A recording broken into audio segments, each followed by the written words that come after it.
So, the Void Trader has arrived and he brought one of the most loved weapon in Warframe community, the Mariditron. Along with it, is the PRISMA Twin Gremlin. Now, this sidearm is an upgraded version of the ordinary Twin Gremlin. In this video, we will take a quick look at this new sidearm and I will try to give you the pros and cons of using this dual pistol, along with the most optimal build that you can use for it. So, let's cut any long introduction and begin this video.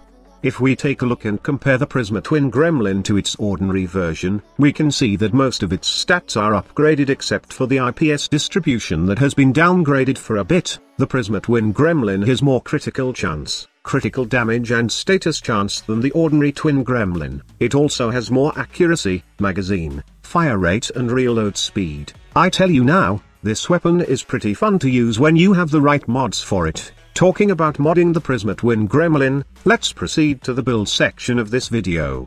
Since this dual pistol has a pretty balanced distribution of status and critical chance, it's safe to say that we can either mod it for status, critical or a hybrid build. I did try modding it for status and, with my current mods, I did reach 99% status chance with PRISMA Twin Gremlin, so this was my mod setup for a pure status build. Now, you can interchange these dual status mods to form the needed element to fight a certain faction. Also, you can remove stunning speed on this mod setup, and add Augur Pact for more damage, for the cost of lower status chance. A pure status build is actually good. And you will probably see the PRISMA Twin Gremlin wreaking havoc against star chart enemies, but you will notice that it's not good against high-level enemies like these level 125 corrupted heavy gunners. I also tried a pure crit build which is actually good against fleshy targets. You can do a pure critical build for enemies like the infested as it can melt their health easily. So, these were the mods I equipped for pure critical build. It may be good against fleshy targets like I've said earlier, but it's not an all-around build. Let's face it, status is always king when it comes to high-level missions, and a pure crit build like this won't really work, especially against heavily armored units, not only because we don't have any status mods equipped, but also because of the low IPS distribution that this weapon have.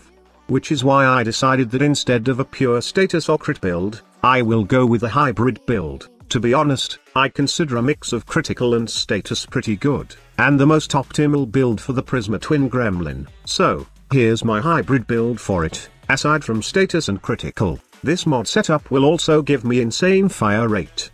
There are pros and cons having this much fire rate. The good side is, your damage per seconds will be much higher because you will proc more status chance and do more damage fast to the enemies.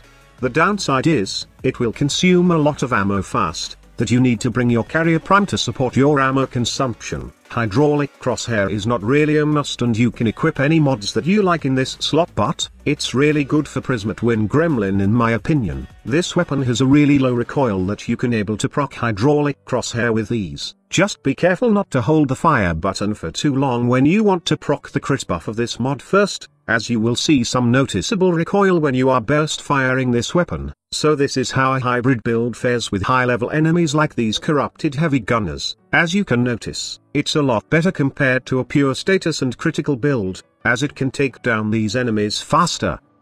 Now for the verdict. The PRISMA Twin Gremlins are fun to use, especially in low to mid-level missions. For those who are new to the game, I highly suggest that you get this weapon right now to help you progress in your mission. Not to mention that it's also a new weapon, so it's a good thing that you have it, if you are into collecting weapons in the game. However, when it comes to efficiency in high-level missions, this weapon will definitely fail to impress those players who values kills per seconds in endgame levels like endurance runs. In short, you can have fun using this weapon, but the fun stops when enemy level scales high. So that's it. I hope that you find this video informative. Before you leave, please do me a favor and hit that like button if you did enjoy watching this video. And for first timers here, you can join the Grind Squad by simply clicking that big subscribe button below. Just remember to turn on notifications to receive daily Warframe updates from this channel. Thank you so much for watching. Squad Leader signing off.